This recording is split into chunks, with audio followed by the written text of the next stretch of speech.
Boa noite, gente. Vamos dar continuidade na nossa terceira aula sobre proteínas. Nós já vimos sobre os macronutrientes, que são carboidrato, proteínas e lipídios. Nós já vimos sobre carboidratos, já vimos sobre gorduras ou lipídios. Agora vamos ver sobre proteínas e o que são as proteínas, certo? Então, essa é uma aula mais curta, uma aula menorzinha para a gente concluir nosso primeiro encontro. Então, as proteínas são substâncias nitrogenadas complexas compostas por carbono, hidrogênio e oxigênio e nitrogênio, constituídas de aminoácido. Então, as proteínas são a junção de vários aminoácidos. Vários aminoácidos se tornam uma proteína completa, certo? Então, qual é a função principal das proteínas? Então, atua na formação de tecidos orgânicos, nos processos de renovação dos mesmos, principalmente do crescimento. Por isso são chamados de alimentos construtores ou alimentos de construção. Então, as proteínas são alimentos de construção, é o que constrói nossos tecidos, nossos órgãos, nossa pele. Então, a proteína faz parte desse processo aí. Então, as proteínas são junção de quê? Vários aminoácidos. É isso que eu quero que vocês peguem. A junção de vários aminoácidos se torna uma proteína.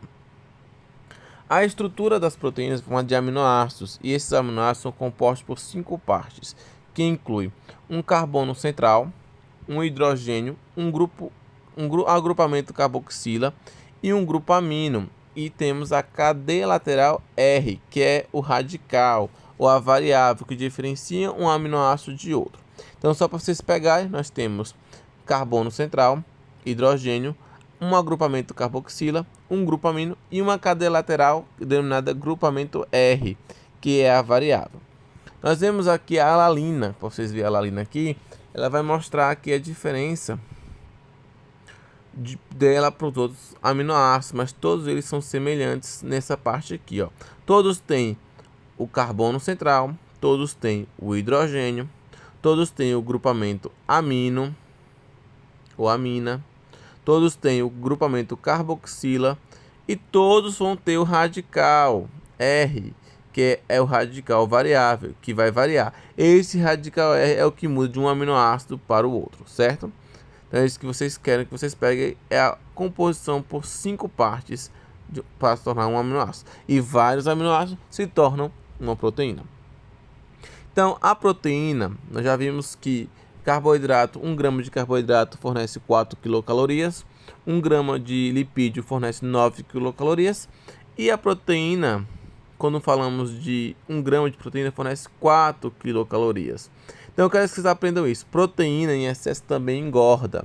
É claro que temos um processo muito mais dificultoso de entender do que o carboidrato e o lipídio, onde a proteína em excesso, parte dela vira amônia pelo nosso fígado, passa filtrado pelos rins e é eliminado na urina. Só que proteína em excesso também engorda, porque ela também é energia. Então, mesmo que parte dessa proteína seja transformada em amônia e descartada na urina, parte dessa energia pode virar gordura, certo?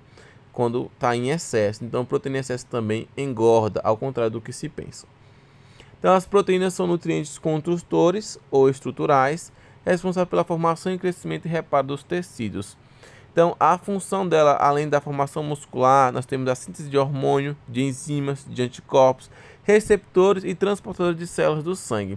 Então, nós temos aqui enzimas. As enzimas digestivas, parte delas são proteínas. Nós temos anticorpos para proteger o corpo, são proteínas. As células sanguíneas são proteína. Nossa massa muscular, nossos órgãos e tecidos e alguns hormônios também são partes proteínas, certo? Então, as proteínas podem ser classificadas de acordo com sua estrutura ou função biológica. Vocês podem ver aqui no slide 36. Então, de acordo com a função estrutural, que é a estrutura, as proteínas podem ser subdivididas em 2 grupos: proteínas simples e proteínas conjugadas, certo? As proteínas simples são aquelas formadas apenas por aminoácidos e podem ser fibrosas, como colágeno, elastina, actina e miosina, ou globulares, como a caseína, anticorpos, enzimas, hormônios, albumina, mioglobinas e globulinas, certo? Então são proteínas simples. Nós temos as proteínas conjugadas, são aquelas que apresentam a sua estrutura, além de aminoácidos, uma substância não proteica, como as lipoproteínas, onde vai ter o grupo do lipídio junto. Temos as glicoproteínas, onde vem os glicídios juntos, e as fosfoproteínas, onde vem o grupo fosfato se juntando a elas, certo? Então, simples e conjugadas. As proteínas, como eu falei, são formadas por aminoácidos. E esses aminoácidos são classificados em essenciais e não essenciais. Como já disse, essenciais significa que são aqueles aminoácidos onde nosso corpo não sintetiza, nosso corpo não produz, onde tem que vir proveniente da dieta. Nós temos que nos alimentar desses aminoácidos para conseguirmos manter nosso corpo funcionando, certo? Então não produzimos. E temos os não essenciais, são aqueles aminoácidos cujos nós temos que produzir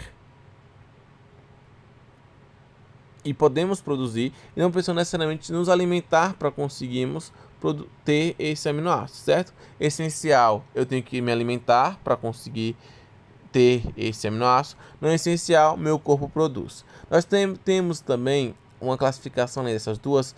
O aminoácidos, podem ver aqui no slide 37, nós temos os aminoácidos condicionalmente essenciais. São aqueles que uma patologia ou alguma determinada fase da vida ele se torna essencial, porque temos que vir da dieta, certo? Então nós temos 20 aminoácidos encontrados nos alimentos, onde 8 são essenciais e os outros 12 são não essenciais, alguns são condicionalmente essenciais. Então, quando falamos dos aminoácidos essenciais, nós temos o triptofano, a lisina, a trionina, a fenilalanina, a metionina, a leucina, a isoleucina e a valina. Esses últimos 3 são chamados de BCAA, são aminoácidos de cadeia ramificada, que são, vocês veem na academia que o pessoal toma por ter mais fácil absorção e aumenta o crescimento muscular com mais facilidade, certo? Os outros 12 aminoácidos não essenciais, nosso organismo produz, que são a glicina, a alalina, a serina, a cisteína, a tirosina, a histidina, o aspartato, a asparagina, a arginina, a prolina, o glutamato, a glutamina. E nós temos alguns que são são essenciais em alguns casos, entendeu? Então nós temos a arginina em crianças e a histidina em lactentes. Então são condicionalmente essenciais. Então nós temos, além desses, a tirosina também se torna condicionalmente essencial. Nós já vimos também outros, a cisteína também já se tornou condicionalmente essencial em alguns casos de patologias. Então, nas crianças, a arginina é condicionalmente essencial e a histidina em lactentes. Nós temos as proteínas de origem animal e de origem vegetal. As de origem animal são nós conhecemos como proteínas completas, já tem todos os aminoácidos essenciais. E onde nós encontramos? Em carnes em gerais, peixes, leites e derivados, e ovos. Alimentos vegetais, eles normalmente não são completos, não são proteínas completas, então não tem todos os aminoácidos essenciais. Não tem todos os aminoácidos que a gente conhece. Então nós podemos achar nas leguminosas como soja, lentilha, feijão, ervilha, amendoim e grão de bico. Então normalmente para ter uma proteína completa tem que ser de origem animal. Só que nós podemos juntar 2 alimentos vegetais que têm proteína para se tornar uma proteína completa, como é no caso do feijão com arroz, que é o maior conhecido prato brasileiro, onde vão juntar 2 aminoácidos que não tem nenhum e tem no outro para se tornar uma proteína completa. Então, quando não temos proteína, o que acontece? Então, a proteína, falta dela pode levar a cansaço fácil, palidez e desânimo, falta de resistência contra doenças e difícil cicatrização. Também pode levar a síndrome de Kwashiorkor, que é uma desnutrição, onde vamos aprofundar na próxima aula sobre a síndrome de Kwashiorkor, certo? Então, a síndrome de Kwashiorkor é uma desnutrição agravada pela falta de proteína. Nós vamos estudar ao longo do nosso curso, da nossa disciplina.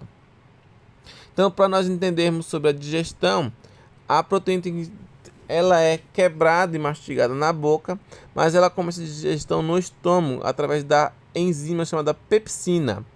A pepsina começa a quebrar a proteína no nosso estômago. Então, na nossa boca, nós só rasgamos, trituramos aquela parte da carne. Nós não transformamos ela em partículas menores. Para transformar ela em partículas menores para ser digestivo, é lá no estômago através da pepsina. Então, a pepsina é a enzima que inicia a digestão das proteínas, transformando ela em ramificações de aminoácidos, certo? Então, eu quero que vocês peguem e aprendam isso. É uma aula menor. É o seguinte: proteínas são formadas através de aminoácidos. As proteínas são compostos nitrogenados complexos através de carbono, hidrogênio, oxigênio e nitrogênio. Então, os aminoácidos eles são compostos por 5 partes, que é o carbono central, o hidrogênio, o grupamento carboxila, o grupo amino e a cadeia lateral R, que é o diferencial. Para 1 grama de proteína, nós é fornecido 4 quilocalorias, e essas 4 quilocalorias em excesso podem sim levar o paciente a engordar ou a ganhar peso corpóreo de gordura. As proteínas são essenciais para o nosso organismo, onde tem todo o nosso tecido é formado através de proteínas, nossos órgãos, e ela também faz parte dos anticorpos, das enzimas digestivas, das enzimas funcionais, dos nossos hormônios e das células globulares. As proteínas podem ser encontradas em alimentos de origem animal e vegetal, sendo que alimentos de origem animal eles são completos, onde de vegetais temos que unir vários tipos diferentes para conseguir chegar a uma proteína completa, certo? Então, falta de proteínas podem levar sim à morte. Nós vamos estudar mais para frente sobre a síndrome de Kwashiorkor. Até o próximo encontro.